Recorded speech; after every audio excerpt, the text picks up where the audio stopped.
सुनिए डॉक्टर श्याम सुंदर पाराशर जी की अनमोल कथा। आज की इस तृतीय दिवसीय कथा के द्वितीय भाग में भक्तों आप लोगों को इस ज्ञान गंगा के अंतर्गत करपात्री जी महाराज की ज्ञानमयी कथा और उनके दृष्टांतों के साथ साथ भगवत चिंतन की कुछ विशेष कथाएं सुनाई जाएंगी। तो ध्यान से आज की इस कथा को सुने भक्तों। श्री राधे राधे। में आ गया है डूब क्षेत्र में, तो उधर जो एक नया गांव बसाया गया था, दरबार नाम था उसका। तो बहुत साल पहले हम वहाँ कथा करे तो पूज्य महाराज श्री पधारे थे उस कथा में, और उनके एक नवयुवक जो तपस्वी महात्मा थे वो भी उस समय 20-22 साल के ही थे, वो भी पधारे थे। तो महाराज जी कथा के बाद बोले चलो हमारे स्थान को भी देख लो छपरौल में। हमने कहा ले चलो महाराज। तो महाराज अपने साथ गाड़ी में बैठा के हमको ले गए। एक रात्रि रहे वहां पर। महाराज जी ने वहां के कई प्रसंग हमको सुनाए, रास्ते में सुनाते हुए गए। तो हमने कि महाराज आप इस ऐसे घनघोर जंगलों में रहते हो, आपको डर भय नहीं लगता किसी से? हमको तो भूत प्रेतों से ही डर लगता है। और तमाम उसमें बरगद के विशाल वृक्ष में वो एकदम एकांत था। अब तो खैर उसमें काफी निर्माण हो गया, पहले तो बिल्कुल जंगल ही था। और मैंने कि ऐसा कोई मंत्र आपने सिद्ध किया हो महाराज, हमें भी बता दो तो हम भी जंगल में मस्ती से घूमें, हमको तो बहुत डर लगता है भाई। तो आपका ये डर कैसे निकला, किस दिन से निकला? आपको भी तो डर लगता ही होगा पहले। तो ये भय आपका कैसे दूर हुआ? आपने कोई मंत्र सिद्ध किया, क्या कहा? तो पूज्य महाराज श्री ने, बड़े महाराज जी ने बताया, देखो भाई डर तो सबको ही लगता है, हमको भी लगता ही था। पर पहले जब हम चित्रकूट में एक बार कुछ दिन रहे प्रमोद वन में, तो बोले एक बार हमने लीला देखी, कोई रास लीला हो रही होगी वहां पर, तो वो रात्रि में देखे। और उस समय इतना घनघोर जंगल था कि लोग दिन में भी चलने में अकेले में डरते थे। बोले रात को 2 बजे लीला संपन्न हुई। हमने कहा कि अब हम चले अपने प्रमोद वन। लीला दूसरी जगह हो रही थी और प्रमोद वन आना था। लोगों ने टोका, अरे भाई इतनी रात गए, रात को 2 बजे अब तुम जाओगे वहां? कितने जंगली जानवर रात में घूमते हैं, दिन में नहीं जाया जाता, तुम रात में जा रहे हो। अब हमारे मन में एक बात बैठ गई कि हमारी आई नहीं है तो कोई मार नहीं सकता, और आ गई तो कोई बचा नहीं सकता। और महात्मा तो अब बन ही गए हैं, जाना है तो अभी जाना है, जैसी ठाकुर जी की मर्जी। बोले हम रात को 2 बजे चल दिए, लीला संपन्न करके वहां चल दिया। अब आगे बढ़ते जाए अंधेरे में, और जानवरों की आवाज भी खूब सुनाई पड़े, आसपास से जानवर भी निकलते दिखाई पड़े। पर हम तो राम राम राम राम मन में अपने राम राम करते करते आगे बढ़ते गए, और बिल्कुल सकुशल हम अपने गंतव्य तक, अपने स्थान पर पहुंच गए। उस दिन हमारे मन से ये डर निकल गया कि नहीं नहीं, ठाकुर जी सब जगह रक्षा करते हैं। जो रात के 2 बजे इतने जंगलों में से हम जानवरों के बीच में से निकल के आ गए, किसी ने हम पर आक्रमण नहीं किया, तो इसका मतलब जब तक हमारी आई नहीं है तब तक कोई हमारे कुछ बिगाड़ने वाला नहीं है। उस दिन से डर हमारे मन से निकल गया और निश्चिंत होकर के हम घूमने लगे। बोले एक बार हम ऐसे चले जा रहे थे पगडंडी जंगल में, बिल्कुल इतने में सामने से जंगली सुगर आ गया, बहुत खूंखार। अब बोले हम इधर से जा रहे हैं, वो सामने से आवे। अब इतना भी नहीं है कि वो दोनों आसपास से निकल जाए, पगडंडी संकीर्ण थी। अब वो हमको देख करके घुर्राया। हमने कहा जय सिया राम। उसने फिर हमको देख करके घुर्राया, हम फिर बोले जय सिया राम। तीसरी बार फिर घुर्राया तो हम भी बोले जय सिया राम। तो तुरंत मुड़ करके भाग गया, पर हमको नहीं लौटना पड़ा, वही मुड़ करके भाग गया। तो ऐसे कई घटनाएं उन्होंने इस प्रकार की सुनाई कि धीरे धीरे हमारा विश्वास सुदृढ़ होता चला गया। ये महाराज जी इस समय हमारे बीच विराजमान हैं, और ऐसे ऐसे महात्माओं के अनुभव सुन करके आत्मविश्वास सुदृढ़ होता है कि नहीं नहीं, ठाकुर जी का नाम अद्भुत चमत्कारी है। आज भी राम नाम कवच बन करके हमारी सदा रक्षा करेगा, क्योंकि पाताल भूतल व्योमश्चारिण छद्मचारिण न दृष्टुमपि सक्तास्ते रक्षितम राम नाम भी। राम नाम से जो चारों ओर से अभिरक्षित है, सुरक्षित है, वो पाताल में रहे, भूतल में रहे या व्योम में, आकाश में, उसको कोई कुदृष्टि से देख भी नहीं सकता। न दृष्टुमपि सक्तास्ते रक्षितम राम नाम अभी। इसलिए जो राम नाम नित बोले सो यासों निर्भय डोले। ये बात किसने बताई? बोले दई गुरुवर गैल बताए हरि माया जादूगरनी। तो ये जादूगरनी माया से कोई जादूगर ही आपको समझा सकता है, बचा सकता है, नहीं तो सब हतप्रभ होकर के माया के इस जाल में उलझे पड़े हैं। श्री सद्गुरुदेव भगवान की जय। तो इस प्रकार से सुखदेव जी ने चतुश्लोकी के माध्यम से दिव्य उपदेश परीक्षित को दिया। भागवत के 10 लक्षण विस्तार पूर्वक समझाए। सर्ग विसर्ग स्थान पोषण ऊती मनवंतर कथा ईशानु कथा निरोध मुक्ति और आश्रय, ये भागवत के 10 लक्षण हैं जो तृतीय स्कंद से प्रारंभ होते हैं। तृतीय स्कंद में सर्ग का वर्णन है, माने सृष्टि का विस्तार। सबसे पहले परम भागवत विदुर जी का चरित्र है। देखिए, कौरवों के पक्ष में भी धर्म है और पांडवों के साथ भी धर्म है। मूर्तिमंत धर्म के अवतार कौन है? धर्मराज युधिष्ठिर। और धर्म के ही अवतार हैं विदुर जी। विदुर जी हैं कौरवों के साथ और युधिष्ठिर जी हैं पांडवों के पक्ष में। पर दोनों में अंतर बहुत बड़ा है। पांडवों के पक्षधर धर्मराज युधिष्ठिर जी जो कहते हैं पांडव सब उसे सिरोधार्य करके मानते हैं, उनकी आज्ञा में चलते हैं। और कौरव पक्ष में भी विदुर जी के रूप में धर्म तो हैं, पर उनकी कोई सुनता नहीं है, कोई मानता नहीं। विदुर जी ने खुलकर के धृतराष्ट्र को समझाया कि महाराज, पुत्र मोह में राष्ट्र को दांव पर मत लगाओ। यदि आपने पुत्र के मोह में दुर्योधन के वशीभूत होकर के इसको नहीं समझाया, महाभारत का युद्ध सर्वनाश कर देगा। सब कुछ समझाया, पर धृतराष्ट्र को समझ में कुछ नहीं आया। दुर्योधन सुन के आग बबूला हो गया। मेरे को निकलवाना चाहते हो तुम? किसने परामर्श देने को तुमसे पूछा था? हमारे टुकड़ों पर पलने वाले हो तुम, ऐसा कहा। यद बलनैव पुष्टः। और धृतराष्ट्र मौन रहे। तब विदुर जी समझ गए अब हमारी आवश्यकता यहां नहीं रही। तुरंत इस्तीफा देकर के, त्याग पत्र देकर के चले गए। सुखदेव जी कहते हैं, परीक्षित, ये विदुर जी नहीं गए कौरवों को छोड़कर, तो सनिर्गतः कौरव पुण्य लब्धः। कौरवों का किया हुआ अब तक का सारा पुण्य आज विदुर के साथ में चला गया। बोलो जय सिया राम। जय सिया राम। अब तक विदुर जी थे तो कौरव सुरक्षित थे। अब विदुर जी गए और विदुर जी के साथ में धर्म भी चला गया, तो अब कौरवों के पास कुछ नहीं रहा। पूरी तरह कौरव धर्म निरपेक्ष हो गए। और धर्म निरपेक्ष पार्टी की जो दुर्दशा होनी चाहिए वही कौरवों की हुई, और वो भी आज भी वही हो रही है। धर्म सापेक्ष पांडव हैं। बड़े बड़े संकट आए पर पांडवों ने धर्म का साथ नहीं छोड़ा। तो अल्प मत में होते हुए भी, अल्प बल में होते हुए भी पांडव विजयी हुए। क्योंकि यतो धर्मस् ततो जयः। धर्म जिस पक्ष में होता है विजय विभूति उसी पक्ष का वर्ण करती है। यत्र योगेश्वरः कृष्णः यत्र पार्थो धनुर्धरः तत्र श्री विजयोर्भूतिर् ध्रुवा नीतिर्मतिर्मम। विजय विभूति उसी पक्ष में होती है। इसलिए कौरव संख्या में ज्यादा थे, 100 थे और पांडव 5 थे। सेना कौरवों के पास 11 अक्षौणी, पांडवों के पास 7 अक्षौणी। तो सैन्य शक्ति भी अधिक है और कौरवों का संख्या बल भी अधिक। और जितने बड़े बड़े महावीर थे वो सब कौरवों के साथ खड़े थे। पितामह भीष्म, सबके गुरु द्रोणाचार्य जी, कृपाचार्य जी, अश्वत्थामा, कृतवर्मा, कर्ण, ये सब कौरवों के वीर थे।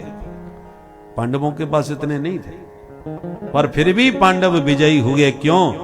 क्योंकि धर्म उनके पक्ष में था, और धर्म जिस पक्ष में होता है परमात्मा की कृपा भी उसी पक्ष पर होती है।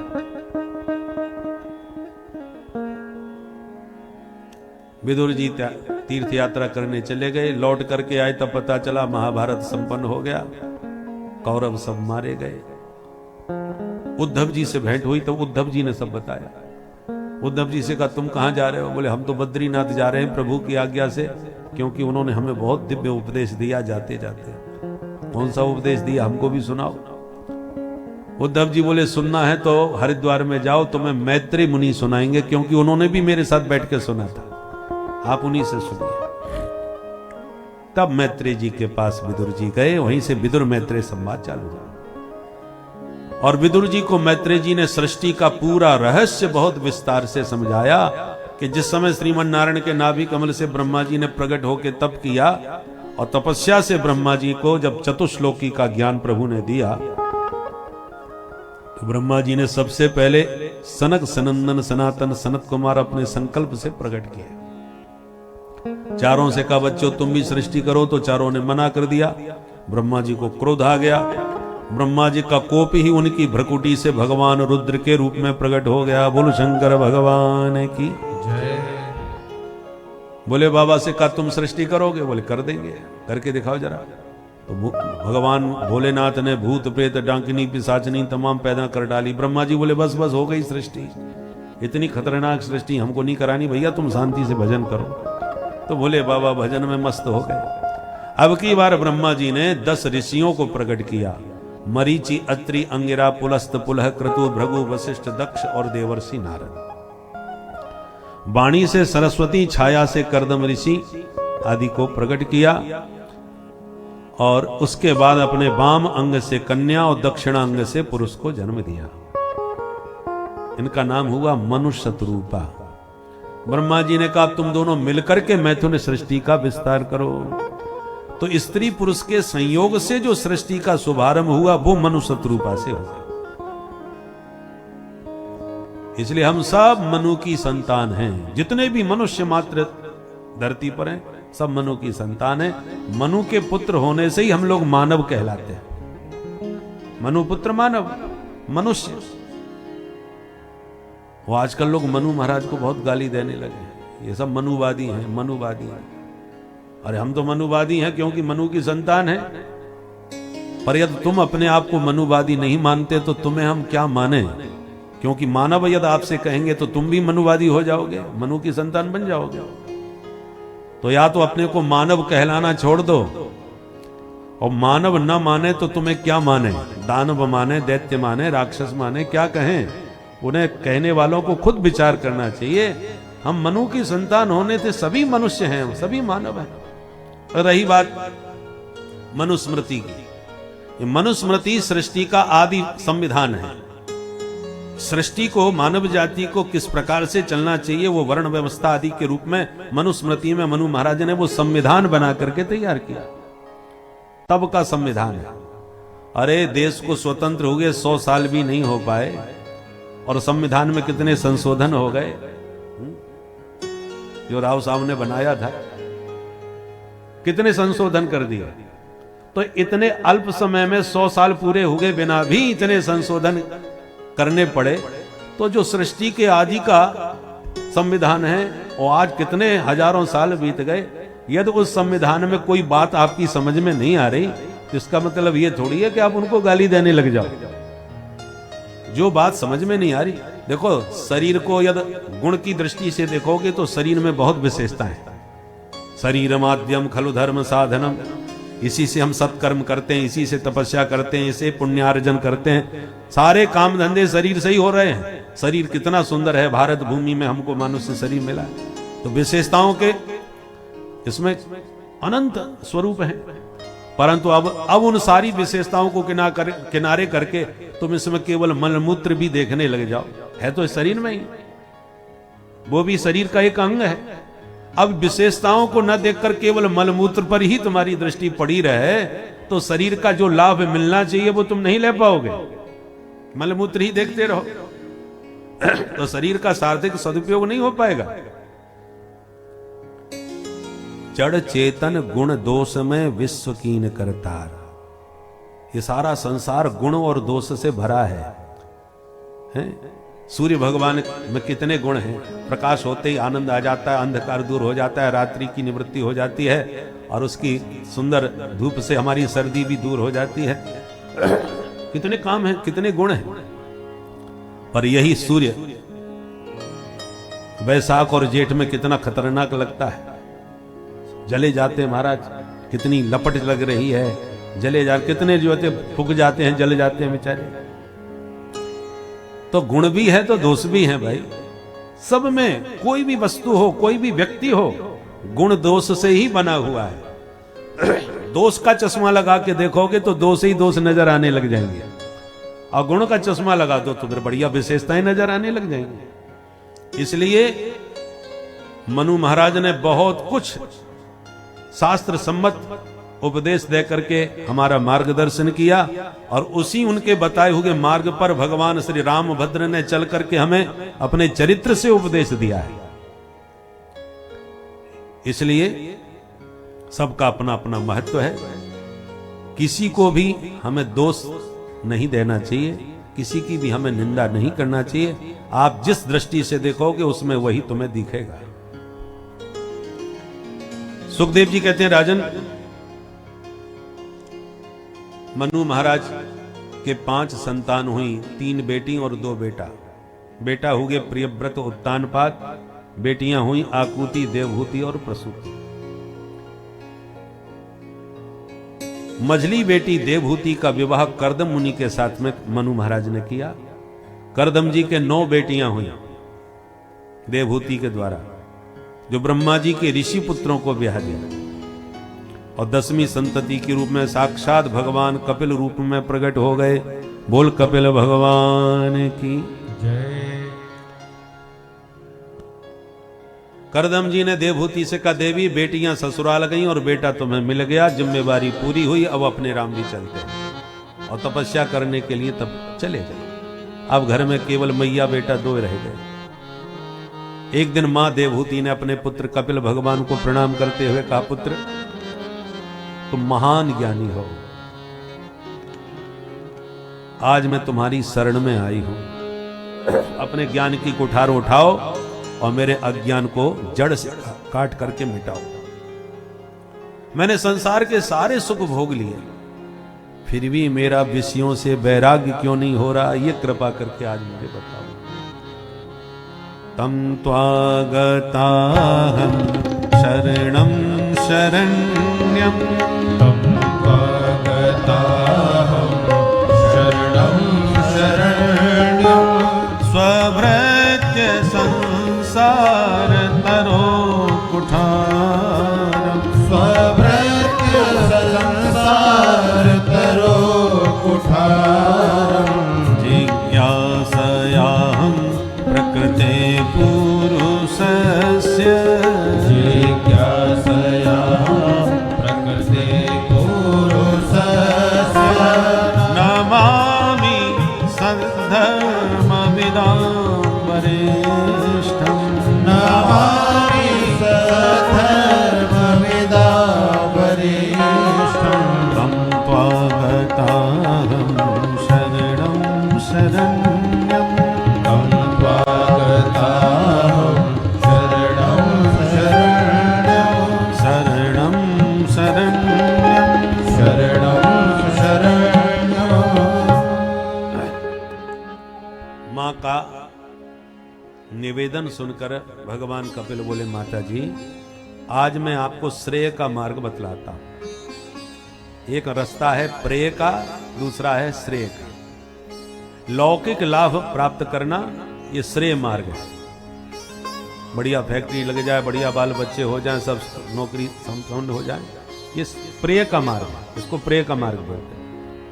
और हमारा आवागमन छूट जाए और हमेशा के लिए जगत जाल से हम मुक्त हो जाएं, ये श्रेय का मार्ग है। कपिल भगवान कहते हैं, मैं आज आपको श्रेय का मार्ग बताता हूं। माता जी ध्यान से सुनो, हमारा जो मन है यही बंधन और मुक्ति का मूल कारण है। विषयों का चिंतन जब मन में चलने लगता है तो यही मन हमारा संसार में बांध देता है। विषयासक्त मन में हम फंस जाते हैं, और यही मन जब मुड़ के माधव के चरणों से जुड़ जाता है तो यह मुक्ति का साधन बन जाता है। चाबी एक ही है, उसी से ताला बंद होता है, उसी से खुलता है। ऐसे बंधन और मुक्ति दोनों हमारे मन में है। मन से मन को भगवान के चरणों में लगाओ, बोले बेटा लगता ही नहीं है, कैसे लगाएं बता। कपिल भगवान कहते हैं जिनका मन भगवान के चरणों में लग चुका है तुम उनके साथ लग जाओ, तुम्हारा मन भी वहीं लगने लगेगा। बिजली का तार जो पकड़ लेता है उसे करंट लगता है, और तुम तार भले ही मत पकड़ो, पकड़ने वाले को तनिक पकड़ लो तो तुम्हें भी उतना ही भरपूर करंट लगेगा। भले ही तार से तुम्हारा कोई संपर्क न हो, पर तार पकड़ने वाले को भी छू लिया तो करंट लगता है। उसी प्रकार परमात्मा को तुम नहीं समझ पा रहे, मत समझो। जो परमात्मा को समझे हुए बैठे हुए संत हैं, उन जीवन मुक्त संतों के चरणों को पकड़ लो तो तुम्हें भी भगवान की कृपा का करंट भरपूर प्राप्त हो जाएगा। डायरेक्ट नहीं तो इनडायरेक्ट सही। तो बेटा ये कैसे पता चलेगा कि कौन परमात्मा से पूरी तरह जोड़ा हुआ संत है? क्योंकि रावण भी तो साधु का वेश बना के आ सकता है, कालनेम भी तो कथावाचक बन के आ सकता है। कालनेम की कथा ने तो हनुमंत लाल जैसे ज्ञानी नाम अग्रगण्य को प्रभावित कर लिया, तो असली नकली का कैसे पता चला? कपिल भगवान कहते हैं लक्षणों से महापुरुषों को पहचानना चाहिए। क्या लक्षण है संतों के? बोले तितिक्षवः कारुणिका सुहृदः सर्वदेहिना अजात शत्रव शांता साधव साधुभूषण साधव साधुभूषण। साधु के यही आभूषण है। पहला आभूषण है तितिक्षवः, वो तितिक्षु होते हैं। तितिक्षु का मतलब द्वंद्वों को सहन करने की सामर्थ्य। कभी संतों का खूब सम्मान होता है, खूब मालाएं पहनाई जाती हैं, चरणामृत लिया जाता है, आरती उतारी जाती है, खूब मेवा मिष्ठान उनको पवाया जाता है। और कभी कभी ये स्थिति हो जाती है कि भिक्षा मांगने पर भी ठीक से भिक्षा नहीं मिलती, और मिलती भी है तो पता चला पुरानी बासी रोटी दे दी या दो चार बातें ही सुना दी खरी खोटी। कई माताएं देते देते कुछ भी बोल देती हैं, तो अपमान भी सहन करना पड़ता है। इसलिए साधुओं को भिक्षा मांगने के लिए भेजा जाता था। क्यों? ताकि मांगना तभी संभव होता है जब अपना पूरा अहंकार मिटा दे। तनिक भी अहम होगा तो व्यक्ति मांग नहीं पाएगा। मैं इतना बड़ा हूं, मैं इतना बुद्धिमान, इतना बलवान, इतना विद्वान, मैं किसी से क्या मांगूंगा? मांगने वाले को छोटा बनना पड़ता है, अभिमान मिटाना पड़ता है। परमात्मा को भी मांगने के लिए विराट से बौना बनना पड़ा, बामन बनकर के ही मांग पाए। भगवान को भी छोटा बनना पड़ा। क्यों? ताकि अपमान सहन करने की सामर्थ्य आ जाए, शक्ति आ जाए, किसी बात, किसी की वाणी की हमें चोट ना पहुंचे, इतने पक्के भीतर से मजबूत हो जाए। बूंद अगाध सहे गिर कैसे, खल के बचन संत सह जैसे। तीक्ष्ण बरसात होती है पर्वतों के ऊपर, तो ये पहाड़ कैसे सहन करते हैं उस बरसात को? जैसे दुष्टों के वचन साधु संत मुस्कुरा के सहन कर लेते हैं। महात्माओं का बहुत से लोग मजाक उड़ाते हैं और महात्मा हंस करके आगे बढ़ जाते हैं। ये सहिष्णुता, इसका नाम तितिक्षा है।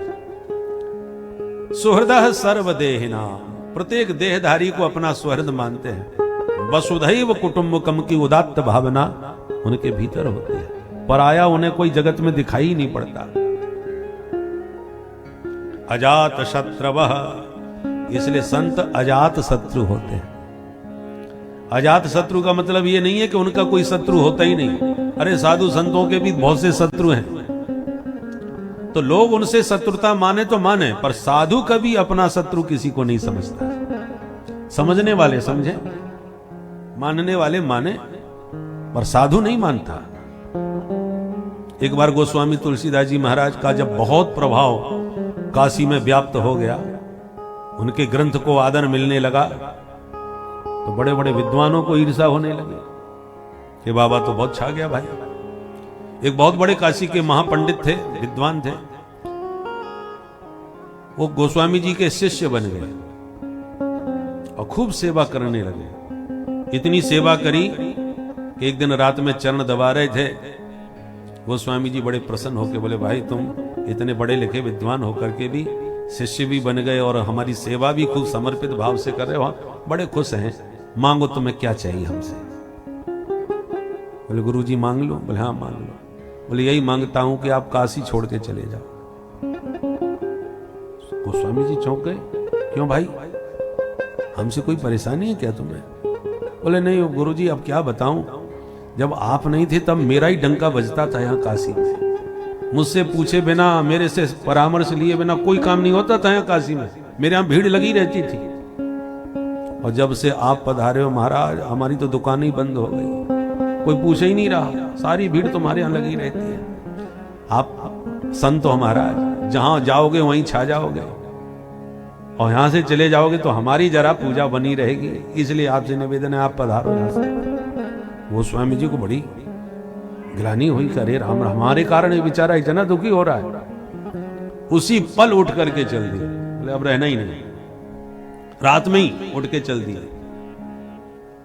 तो उसको चैन की सांस मिली कि अब मेरा प्रभाव जम जाएगा, महात्मा जी तो चले जाए, ये तो राम कहीं भी निकल जाएंगे। और जैसे ही लेटा, भगवान विश्वनाथ उसकी छाती पे आकर के स्वप्न में बैठ गए। बोले दुष्ट, तेरे कारण एक परम वैष्णव मेरी नगरी छोड़ के जा रहा है, अब मैं तुझे जिंदा नहीं छोड़ने वाला।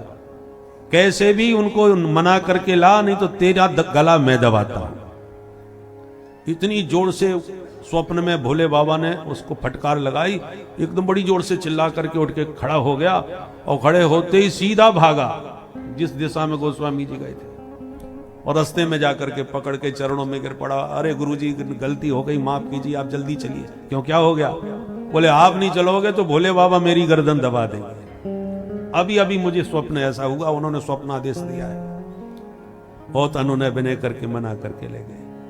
तो भैया साधु भले ही किसी से बैर ना रखे, पर उससे बैर रखने वाले हो सकते हैं, उसको उससे ईर्षा करने वाले हो सकते हैं, पर साधु सब में हरि का दर्शन करता है, इसलिए उसके मन में किसी के प्रति द्वेष नहीं होता। साधु से होए ना कारज हानि, वो कभी किसी को हानि नहीं पहुंचा सकता। ये शरीर हमारा है और शरीर का प्रत्येक अंग हमको प्यारा है। पैर में दर्द हो रहा है या सिर में या पेट में, हम कहते हैं हमें दर्द है। अब वो किस अंग में है इससे कोई लेना देना नहीं है, दर्द हमारा है। चाहे सिर का दर्द हो, चाहे पेट का, चाहे पैर का। अब ये शरीर के अंग यदि आपस में लड़ मरे तो हम किसका पक्ष लें बताओ? पैर भी हमारा, हाथ भी हमारे। कई बार भोजन करते समय जीभ कट जाती है। अब मुंह पकड़ के आप बैठ गए, भोजन छोड़ दिया, किसी ने पूछा क्या हुआ? बोले जीभ कट गई। किसने काटी? बोले हमारे दांतों से कट गई। अब अगला व्यक्ति यदि आपको आपके दांतों के विरुद्ध भड़काने के, उकसाने की कोशिश करे कि तुम्हारे दांत बड़े दुष्ट हैं भाई। बिचारी इकलौती एकमात्र सुकुमारी प्यारी भोली भाली कोमल सी जिह्वा, और ये दुष्ट 32 चारों तरफ उसको घेर करके खड़े हैं। जहां मौका मिला नहीं कि उस अबला पर हमला किया नहीं। आप बोले भाई साहब ठीक कह रहे हो, 5 बार ऐसे पहले भी कट चुकी है। अच्छा, इतने दिनों से उस बेचारी पर ये लोग अत्याचार कर रहे हैं, उखाड़ के फेंक दो इन दांतों को। कितना भी जोशीला भाषण दिया जाए तो क्या दांतों पर आपको क्रोध आ जाएगा? किसी को क्रोध नहीं आने वाला। सबको इतना विवेक है कि दांत के तोड़ने पर भी दर्द हमको ही होना है। जीभ के कटने का तो हो ही रहा है, दांत के टूटने का भी तो हमको ही होगा, क्योंकि दांत कोई पराये थोड़ी है, वो भी तो अपने ही है। तो जिह्वाम क्वचित संदसति त्वदद्भिः तद वेदनायाम कतमाय कुप्येत यदंग मंगेन निहन्यते क्वचित क्रुद्धेत कसमई पुरुषस्व देहे। किस पर क्रोध करेंगे आप? जीभ भी तुम्हारी, दांत भी तुम्हारे। ये भाव जो हमें शरीर में सीमित है, यही भाव संसार के प्रत्येक जीवों में, संतों के मन में होता है कि कोई दुष्ट है, सज्जन है, कैसे भी हैं, पर हैं सब प्रभु के ही स्वरूप, प्रभु के प्यारे हैं। इसे निज प्रभु में देखें जगत, कहीं सन करें विरोध। किसी से बैर विरोध कैसे करें? इसलिए परम शांत होते हैं संत। ऐसे संतों के सानिध्य में आप निरंतर भगवान के गुणानुवाद जब श्रवण करोगे, तुम्हारे भीतर अपने आप ही भगवत प्रेम जागृत होने लग जाएगा। संत जिस रस में डूबे होते हैं, उसको उसी रस में डूब करके जब भगवान के गुण गाते हैं, तो सुनने वाला भी उसमें ही डूब जाता है। देखो, डूबा हुआ व्यक्ति दूसरे को डुबाता है। जो केवल कह रहा है मैं डूब गया, वो नहीं डूबा, अभी बोल रहा है, क्योंकि डूब जाएगा तो बोल नहीं पाएगा। और जो श्रद्धारते भक्तिरनुक्रमेष्यति सतां प्रसंगान् मम वीर्य संविदो सतां प्रसंगान् मम वीर्य संविदो मम वीर्य संविदो मम वीर्य संविदो। इस प्रकार से कपिल भगवान ने बहुत दिव्य उपदेश माता देवहूति को दिया। अष्टांग योग का वर्णन किया, यम नियम आसन प्राणायाम प्रत्याहार धारणा ध्यान समाधि। जीव मां के गर्भ में कैसे आता है, 9 महीने तक उसका कैसे विकास होता है, किस प्रकार जन्म लेता है, उसका बहुत अद्भुत चित्रण कपिल भगवान ने अपने उपदेश में दिया, जिसे सुनकर के देवहूति मां आनंद मग्न हो गई, प्रेम में डूब गई। उनका शरीर सरिता में परिणत हो गया और मां से विदा लेके कपिल भगवान सागर के तट पर पहुंच गए, जो आज भी गंगा सागर में कपिल भगवान के दर्शन प्राप्त होते हैं। बोल कपिल भगवान की जय। मनोस्तु शतरूपायां तिस्रः कन्याश्च जग्गिरे आकूतिर्देवहूतिश्च प्रसूतिरिति श्रुता। मनु महाराज की 3 बेटियों में मझली बेटी की कथा आपने सुनी। बड़ी बेटी आकुति का विवाह रुचि प्रजापति के साथ में हुआ, जिनके घर भगवान यज्ञ नारायण पधारे। तीसरी बेटी प्रसूति का विवाह दक्ष प्रजापति के साथ में हुआ, जिनसे 16 बेटियां हुई। उनमें से 13 धर्म को ब्याह दी। धर्म की मूर्ति नामक पत्नी के गर्भ से भगवान नर नारायण ऋषि प्रकट हो गए, जो आज भी बद्री विशाल में विराजमान हैं। बोल नर नारायण भगवान की जय। एक बेटी भगवान शंकर को भी आई, जिनका नाम है सती देवी। तो और सबके संतान हुई, पर सती के नहीं हुई। क्यों नहीं हुई महाराज? बोले ससुर दामाद में थोड़ा झगड़ा हो गया, इसलिए सती ने शरीर त्याग दिया। क्या झगड़ा हो गया? तो विस्तार से बतलाया कि दक्ष को जब प्रजापति बनाया गया, तो पद पर बैठते ही इनको थोड़ा मद आ ही गया। इनके स्वागत समारोह में देवता महात्मा सब इकट्ठे हो गए। दक्ष के आने पर सब खड़े हो गए, पर त्रिदेव खड़े नहीं हुए। तो ब्रह्मा जी को देखकर दक्ष ने कहा, ये तो हमारे पिताजी हैं। नारायण को देख के बोला, ये तो हमारे दादाजी हैं। और शंकर जी को देखते ही मूड खराब हो गया, ये तो मेरा दामाद है, अपनी बेटी मैंने ब्याही है, मैं इसका ससुर हूं, इसने खड़े होके मुझे प्रणाम कैसे नहीं किया। आग बबूले दक्ष ने आते ही भाषण चालू कर दिया। श्रूयताम ब्रह्मर्षयो में सहदेवा सहाग्नय। सारी सभा सुन लो। सभा के सभ्य जनों में किसी असभ्य व्यक्ति को कभी नहीं बुलाना चाहिए, नहीं तो सभा की गरिमा गिर जाती है। सब सभासद एक दूसरे का मुंह देखने लगे, असभ्य कौन आ गया भाई? दक्ष ने कहा, इधर उधर क्या देख रहे हो? महादेव का अपमान खुलेआम दक्ष ने अपने दरबार में किया, और जहाँ महादेव का अपमान होता है वहाँ सिर्फ नाश होता है और कुछ नहीं। और हुआ भी यही। अंततो गत्वा दक्ष प्रजापति का यज्ञ नाश हुआ, उनकी मृत्यु हुई, उन्हें पुनः जीवित भगवान शिव के द्वारा किया गया। इन कथाओं के अंतर्गत हमें यह ज्ञात होता है कि जहाँ भी असत्य होता है वहाँ धर्म नहीं रह सकता। इसी धर्म की स्थापना के लिए हमारे ट्रस्ट के द्वारा 101 कुंडी यज्ञ किया जाएगा, जिसमें जो भी यजमान अपनी सहभागिता देना चाहता है, उनके सहभागिता के कारण अपना नाम और जो सहभागिता देना चाहते हो वह हमारे व्हाट्सएप नंबर 8948545770 पर फ़ोन पे या गूगल पे करें, जिससे आपके नाम की सौधि उस यज्ञ में की जाए और आपके घर में भी 101 कुंडी यज्ञ का फल प्राप्त हो, आपके घर में खुशहाली बनती रहे।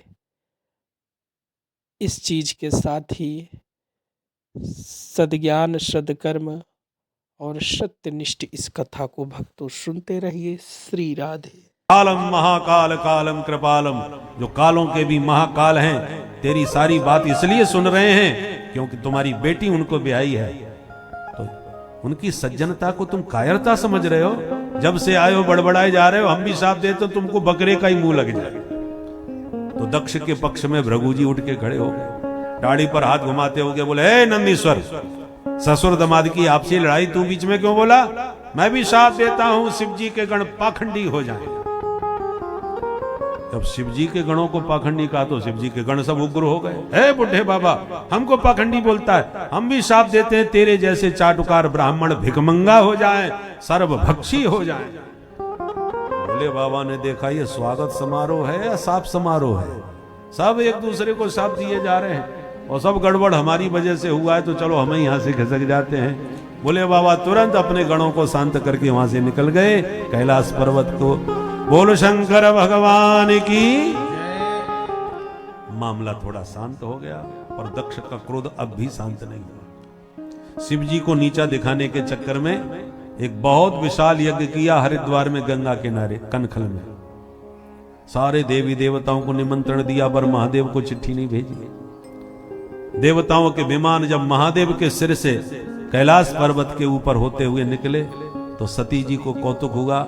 देवांगनाओं से पूछ दिया, बहनाओं बड़ी बंठन के निकल रही हो, कहां? देवियां बोली, सती तू ससुराल में बैठी है, तेरे मायके में कितना जोरदार यज्ञ हो रहा है, पिताजी ने तुझे बुलाया नहीं क्या? क्या तुझे पता ही नहीं? सुन के सती जी के होश उड़ गए। मेरे मायके में महोत्सव है और मुझे पता ही नहीं है, दूसरों से मिला पता लग रहा है। पर घर की बात छुपानी चाहिए। गृह छिद्रम, घर में कोई कमी हो तो जितना हो सके उससे छुपाने की कोशिश कर। 9 बातें हमेशा गोपनीय रखना चाहिए। कौन कौन?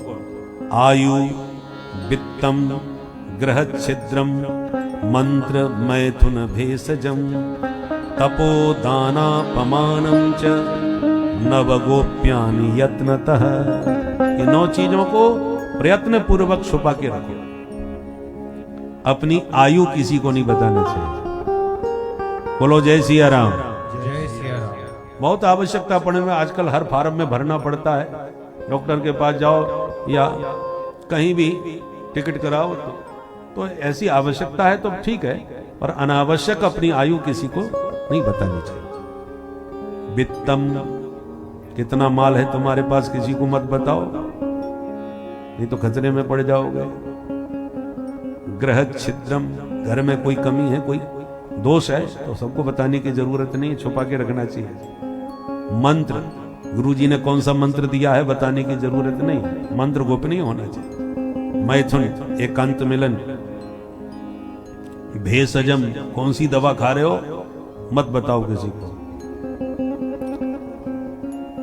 तप, आप कितनी तपस्या करते हो, कितना मंत्रानुष्ठान जप करते हो, ये सबको बताने की जरूरत नहीं है। पुण्य छुपा के रखना चाहिए। दान, कितना, कहां तुमने कितना दान दिया, दान गोपनीय होना चाहिए। और अपमानंच, कहीं तुम्हारी बेइज्जती हो गई हो तो सबको बताने की जरूरत नहीं है। ये नव गोप्यानि यत्नतः, ये 9 चीजों को छुपा के रखना चाहिए। तो सती जी को लगा घर की बात है, घर में ही रहना चाहिए, दूसरों को क्यों बताऊं। तो देवांगनाओं से बोली, सती जी बहन तुम सब चलो, मैं भी बस तैयार होके निकल रही हूं। और महादेव के चरणों में आके प्रणाम किया। भोलेनाथ देखो ऊपर, ये सारे देवी देवता आपकी ससुराल में जा रहे हैं क्योंकि आपके ससुर साहब ने बहुत बड़ा यज्ञ किया है, तो आप नहीं चलोगे क्या? भोले बाबा ने कहा देवी कोई निमंत्रण आया था क्या? बोले सरकार आया तो नहीं है परंतु भेजा तो जरूर होगा। जब इतने देवताओं को बुलाया है तो महादेव को क्यों नहीं बुलाएंगे? भोले बाबा ने कहा नहीं, जानबूझ के नहीं बुलाया है। आपको कैसे पता जानबूझ के नहीं बुलाया? तब भोले बाबा ने पुरानी कहानी सुनाई। तो उनके स्वागत समारोह में हम खड़े नहीं हो पाए तो 50 गालियां दी और अभी तक उनके मन से वो बात नहीं निकली है, इसलिए निमंत्रण भी नहीं दिया। सती जी ने कहा अच्छा तो इतने दिनों से अनबन चल रही है और मुझे पता ही नहीं। वैसे गलती तो आपकी है, तनिक खड़े हो जाते तो क्या हो जाता, आपके ससुर साहब थे। और जो हुआ सो हुआ, मेरी बात मान लीजिए, आप चलिए, मैं उन्हें समझाऊंगी, पिताजी माफी मांगेंगे, बात खत्म हो जाएगी। और आप हम कोई नहीं गए तो जो समाज इकट्ठा होगा वहां एक ही चर्चा होगी, घर की बात उजागर हो जाएगी। सब कहेंगे देखो दामाद भी नहीं आया, बिटिया भी नहीं आई, लगता है वो खटपट अभी निपटी नहीं है। और बड़े लोगों की तो छोटी छोटी बात भी बहुत लंबी चौड़ी चर्चा का विषय बन जाती है। इसलिए आपको चलना चाहिए। भोले बाबा ने कहा सुनो देवी, उनके स्वागत समारोह में गए तो वहां साफ समारोह होगा, और यज्ञ समारोह में जाने पर कहीं युद्ध समारोह ना हो जाए, इसलिए हमारी बात मान लो, ना हम जा रहे हैं ना आप जाओ। जाने आने में आनंद तब आता है जब हमें देखते ही लोग गदगद हो जाएं, प्रसन्न हो जाएं, भैया तुम खूब आए, और हमें देखते ही लोग मुंह लटका के बैठ जाएं। ऐसी जगह जाने से क्या फायदा? आवत ही हर से नहीं, नैनन नहीं सने,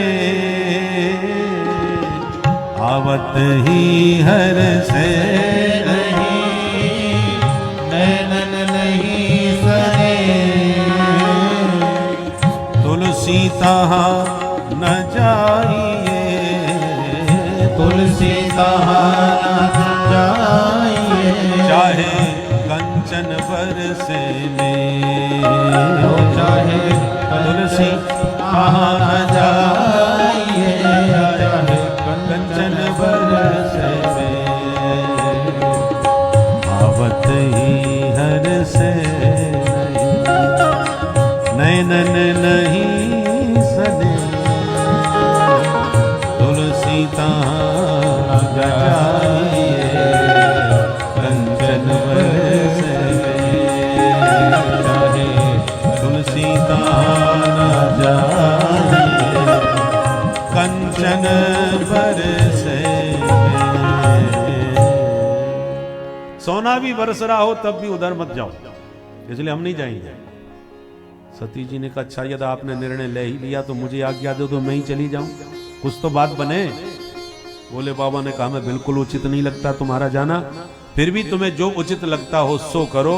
और यूं कह के बाबा ने तो आंख बंद कर ली। कोई है सोई जो राम रच राखा, को कर तर्क बढ़ावे शाखा। व्यर्थ में बहस करने से कोई फायदा नहीं। अब सती जी दुविधा में पड़ गई, मुझे जाना चाहिए कि नहीं, बाबा ने तो मेरे ऊपर छोड़ दिया। निष्क्रामती निर्विशति द्विधा ससा, कभी चल पड़ती हैं कभी लौट पड़ती हैं। अंत में निर्णय लिया मैं जाऊंगी। तो बोले बाबा ने गणों को इशारा कर दिया, तुम भी जाओ इनके साथ, आदर पूर्वक पहुंचाओ। सभी रुद्रगण सती मां को लेके चल दिए। बोलो शंकर भगवान की जय। जैसे ही पहुंचे तो दक्ष के डर के कारण किसी ने भी सती जी को प्रणाम नमस्कार नहीं किया। प्यार से यदि गले लगाया सती को तो केवल उनकी माता जी ने।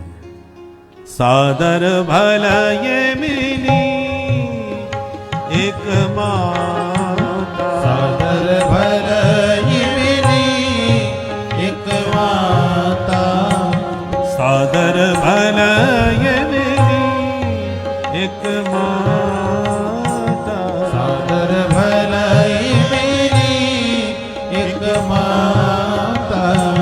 भगनी मिली बहुत मुस्काता, भगनी मिली बहुत मुस्काता, भगनी मिली